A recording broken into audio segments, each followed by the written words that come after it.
Hola, ¿qué tal? Soy Virginia de Hora Mística Málaga y hoy vamos a hablar de los grandes druidas, del druidismo, los grandes chamanes ancestrales de la cultura celta. No quiero que os confundáis con la Wicca, ¿vale? Con el mundo Wicca, porque también deriva de la cultura celta y no tiene nada que ver con los druidas ni el druidismo. Con lo cual, si es la primera vez que te estás pasando por el canal, con lo cual, oye, te doy las gracias, te voy a dejar aquí varios enlaces donde se habla de la cultura Wicca, del calendario lunar, Samaín y Yule. Pero hoy no es el tema a tratar. Normalmente la cultura celta, que fue una cultura muy rica, también muy bárbara porque eran muy brutos, eran muy bélicos y partieron y nacieron, sus raíces son indoeuropeas, se cree que estaban muy asociados con los saumerios y la gran y profunda sabiduría de ellos, pues fueron unos pueblos muy expansivos, pero insisto, muy bélicos, muy guerreros, pero tenían solamente unos factores muy comunes, ¿no? Que era que tenían una religión con una jerarquía muy marcada.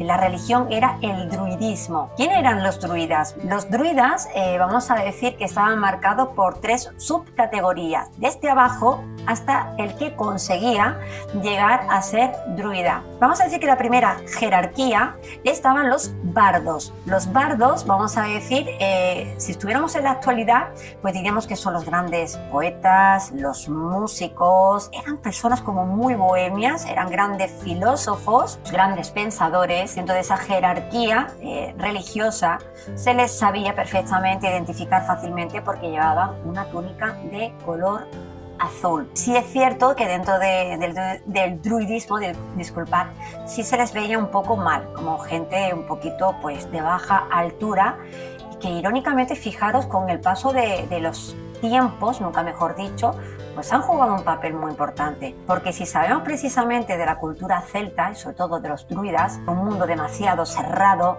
muy elitista, muy jerárquico, hermético, vamos a decir que era una casta, porque realmente eso es lo que eran como una casta superior. Pero sabemos de ello precisamente pues porque Julio César, el emperador Julio César, tenía como un amor-odio muy grande, ¿no? Sobre esta cultura, sobre los druidas en concreto. Le tenía miedo, pero por otra parte sentía devoción por ellos, ¿no? Son esos sentimientos de amor y odio, de atracción, pero a la misma vez también de repulsión. Admiro tu capacidad de sabiduría, la capacidad de practicar algo que decís que es magia y que encima vemos que es real y que funciona, pero también eso hace de que te tenga miedo y que te considere mi enemigo. Entonces, para los romanos no era difícil combatir contra los celtas, porque los celtas, aunque he dicho que eran grandes guerreros y que eran bastante bélicos, sí tenían un gran problema. ¿Qué problema era? Pues que no se sabían organizar. Es una gran diferencia lo que era la legión que tenía, por ejemplo, los soldados romanos. Todos entraban en batalla dentro del contexto del que vamos todos uniformados y sabemos una defensa, pero también tenemos un método de ataque. Los celtas no. Ellos entendían que cada uno era un guerrero completamente independiente y que el que más mataba y el que más lejos llegaba en la batalla, pues era el mejor de ellos. O sea, era un poco absurdo y claro, eso hacía de que no hubiera un dinamismo de combate y que fuesen fáciles de matar. Algunos emperadores antes que Julio César y algunos posteriores, a quien temían de verdad eran a los druidas, aquellos que no se podían manipular y que no se podían manejar, por así decirlo. Y fue precisamente este emperador romano el que se molestó en dejar una documentación muy bruta sobre estos druidas, sobre los bardos, los vates, que sería la segunda categoría, el druida y el archidruida. Les tenía un respeto brutal, pero eso no implica que los tengo que destruir, porque si no, no voy a poder seguir expandiendo el territorio o ustedes me vais a comer el mío. ¿Por qué hago esta exposición? Porque todo lo que sabemos, casi todo el grosor que tenemos es de los romanos y de los griegos, pero también afortunadamente gracias a los bardos, aquellos que en un principio se infravaloraban un poco bastante y que gracias a ellos pues también pasó de generación en generación, verbal que nunca escrita, aquellas hazañas que hacían los druidas y los celtas. ¿Por qué digo esto? Porque los druidas jamás dejaban nada escrito. Si tú te querías iniciar en el druidismo, olvídate, no había ninguna clase de escritura. Todo tenía que ver con tu capacidad y tu actitud, más tus aptitudes mentales, porque si no, no podrías progresar jamás. Por eso no hay realmente a día de hoy ninguna documentación que hable abiertamente de un druida escrito por un druida. Ni un bardo, ni un bates. Un bates, ¿qué es? Sería el iniciado, el que ya he pasado la parte de los bardos y tengo unas capacidades para hacer magia porque tengo estudios astrológicos, astronómicos, de herbolario, botica, vidente, oráculo, el que conozco toda la fauna, el que conozco todos los procesos de magia, el que conozco el poder de las piedras, de las gemas para sanar, para curar y para hacer muchas clases de rituales. También jugaban un poco el papel feo. ¿Por qué? Porque eran los que supuestamente participaban en los sacrificios humanos, bien pues para honrar o bien pues para utilizarlos, y sé que suena un poco frío, de una manera bastante fea de arte interpretatorio, adivino. Era la función, pero oye, esto es un canal de YouTube, lo puede ver cualquier persona y no me voy a abrir a dar detalles que creo que son desagradables, que son gores y que tampoco me gustaría poder dar ideas, porque nunca sé quién puede ver el canal. Lo dejamos así. Y ya está, ¿de acuerdo? ¿Qué les representaba a los bates? Pues los bates iban con una túnica roja porque ya era superior a los bardos. Se podrían tirar hasta 20 años de estudios si es que llegaban a ser druidas, porque para llegar a ser un druida uno tendría ya que tener aproximadamente unos 20 y tantos años de estudios, de práctica también. Acordaros y recordar muy bien que todo era mental. El druida enseñaba y ellos tenían que recoger mentalmente toda la información sin ningún escrito y ninguna simbología. O sea que tenía que tener un poder mental de procesar, de comprensión, de retención y de ejecución. Fijar que 4 factores más intensos, más importantes, ¿no? Estar una mente demasiado preclara, demasiado abierta al conocimiento absoluto del todo. Para llegar a druida no se llegaba tampoco por herencia, era por votación. Votaban entre muchos quien consideraban que era el más apto. El que era el druida iba siempre con túnica blanca. Obviamente habían pasado muchos años, por eso siempre se le asocia al hombre mayor que tiene su barba blanca, que tiene su pelo blanco. ¿Por qué? Porque nadie conseguía en su plena juventud llegar a esa cúspide, por así decirlo. ¿Qué hacía el druida? Pues era el mandatario religioso de su propia comunidad. A la misma vez podía ser un ministro, podía ser juez, podía ser un consejero de un rey o de un gran general. Tenía tanto poder que en medio de una batalla entre 2 pueblos celtas, si se cruzaba un druida fuera de la ciudad o del poblado que fuese, se paraba inmediatamente la guerra. Era absolutamente intocable, impune. De hecho, nunca tenía que pagar impuestos, nunca tenía que pagar tributos, era como un ser sagrado. Los otros, los bardos y los bates, sí que tenían que pagar sus tributos, sí que tenían que pagar sus impuestos, pues como otro ciudadano, vamos a decir, o componente del poblado al que pertenecía.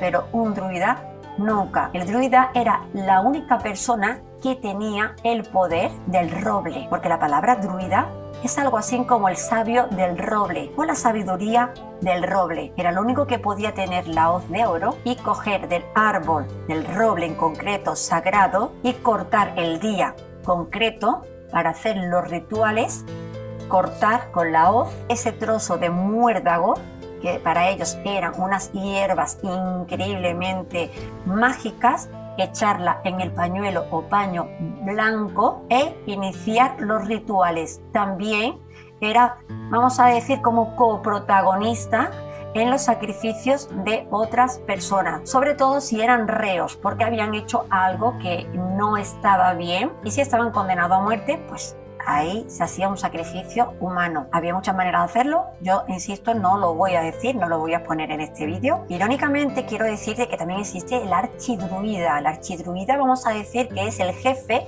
de muchos druidas. Ellos ya eran algo así como lo divino. Vamos a decir que los druidas y los archidruidas eran un poco para todas las personas como la conexión entre el hombre y sus dioses, porque ellos sí tenían sus propios dioses, muy asociados por supuesto siempre a la fauna, a la flora, es decir, a la madre tierra, porque entendían perfectamente que sin la madre tierra nada ni nadie podía vivir, ni personas, ni animales, ni plantas. Por eso la túnica representativa, que era el máximo poder, era la túnica del archidruida, que era de color dorada. He llegado a la máxima iluminación, que también era por votación. Si un archidruida se moría, no pasaba en herencia de sangre. No, siempre era a través de los esfuerzos y de la práctica de la magia, de los poderes que tenían estos magos, porque para mí son como magos, y por supuesto pasaba lo mismo, insisto, con el druida de cada poblado. ¿Qué ocurrió? ¿Por qué sabemos tan poco de ellos? Porque Julio César en su época hizo lo más grande e intentó exterminarlos por todas las formas habida y por haber. Es verdad que lo que hizo más bien fue irlos excluyendo, ¿no? Haciendo de que se fueran marchando de los poblados y se fueran a sitios más recónditos, más difíciles de acceso, pues para no ser arrestados, cogidos, ejecutados, porque no tenían un buen fin como es normal, ¿no? Estas personas, estos hombres, ¿dónde se iban? Pues obviamente ¿a dónde? A los bosques de roble, donde estaban su magia y ahí tenían la libertad de poderla practicar, de conectar con sus divinidades, con las deidades en las que ellos creían. ¿Qué ocurre? Vamos a decir que la parte itálica, parte de los romanos, fueron más brutos, ¿no? Iban muy directo, pero luego está la parte de que luego nació el cristianismo y claro, el cristianismo fue muchísimo más sutil a la hora de irse mezclando y metiéndose en la cultura de los celtas, porque vieron que a la fuerza bruta tenían todas las de perder. ¿Qué hacemos? Pues sutilmente pues vamos poco a poco coexistiendo hasta que al final nos vamos dando un poco un cambio de situación, un cambio de rumbo, donde al final fusionamos nuestras creencias y cogemos unas pocas de las vuestras y las unimos. Eso es lo que hicieron y muy poco tiempo, algo que era una cultura muy rica, maravillosa y ancestral, pues fue desapareciendo. De hecho ya en la Edad Media nadie hablaba de los druidas. De los wiccas sí, de los druidas no. Sí es cierto de que desde hace un siglo para acá ha existido el neodruidismo. ¿Qué es eso? Bueno, un resurgir druida nuevo, donde, bueno, lo consideran una religión igualmente y, bueno, pues cada uno lo practica, pues haciendo unas castas o haciendo sus propios cónclaves, vamos a decirlo así. Me parece súper respetable, pero de verdad, yo me ciño a los druidas del inicio, el origen, la esencia, que no lo de ahora, porque los de ahora yo no puedo juzgar porque no tengo ni la menor idea de cuáles son sus conceptos ni nada de nada. Yo hablo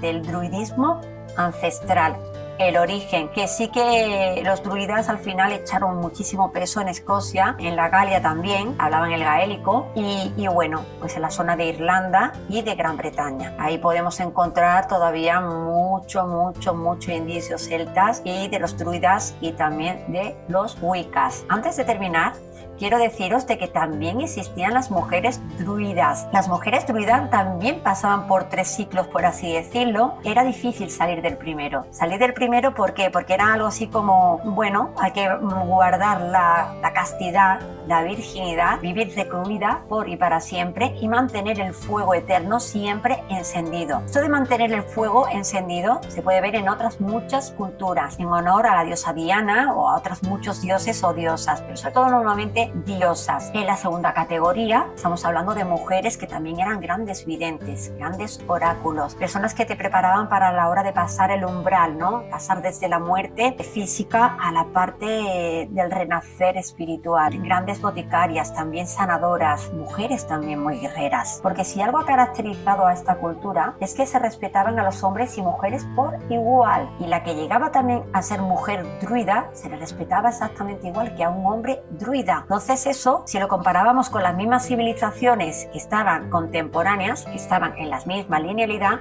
y eso estaba muy poco visto. Ve una mujer siendo como una general, ser una mujer que es reina y que tiene todo el poder y que nadie se lo quita, y no por imposición de ella, sino porque lo ha batallado, porque lo ha luchado. Las mujeres tenían la misma libertad de igualdad, pero sí es cierto que, no obstante, los druidas era un mundo mucho más masculino que femenino. Así que hasta aquí hoy os quería dejar un poco así por encima qué es el druidismo tan famoso que últimamente se está poniendo nuevamente de moda, que no es nada de moda, que vuelvo a decir lo mismo, que durante siglos se nos ha tenido tantas cosas ocultas de nuestro propio continente que estamos muy perdidos y ahora nos suenan como cosas completamente nuevas cuando siempre han existido. Yo personalmente sabéis que me gusta dar siempre mi opinión. ¿Creo que se extinguieron los druidas antiguos? No, simple y llanamente creo que fueron lo suficientemente inteligentes como para ocultarse. Por eso digo de que no creo de que tenga mucho que ver el druidismo actual con el principal, porque yo siempre me quedo con la esencia principal. Y ya lo último, un pequeño inciso: el druida se rasuraba parte de su cuero cabelludo por detrás, gesto que el cristianismo adoptó con sus monjes. Lo dejo ahí como vamos a decir, como un dato interesante de hasta qué punto se intentaba de fusionar religiones. Por favor, dejar como siempre vuestros comentarios si os ha gustado. Como siempre, os invito a que suscribáis al canal y lo que más me importa, que no dejéis de indagar, de estudiar y de sentir que queréis saber más. Y si en ello yo puedo ayudaros y contribuir, estaré eternamente agradecida y os doy una buena noche, soñadores. Nos vemos la próxima semana.